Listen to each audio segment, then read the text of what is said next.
Okay, so we passed inspection. We got a booster pump, right? We got the water main coming in. We got our RPZ valve. Usually it's supposed to have a strainer on the other side, but they never looked at that. Okay, so we got our line coming in to the supply of the booster pumps with individual shutoffs. Okay, these are air valves so you can air out the pumps. Okay, so we got it going outside. It's going to the first unit, this building. Got an RPZ for the irrigation system. Okay, we got an RPZ for the sprinkler system. And then this continues across the buildings.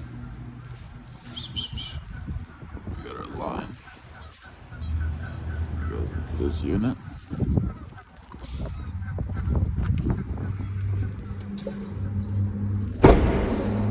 Then we got our line. Goes to the other unit.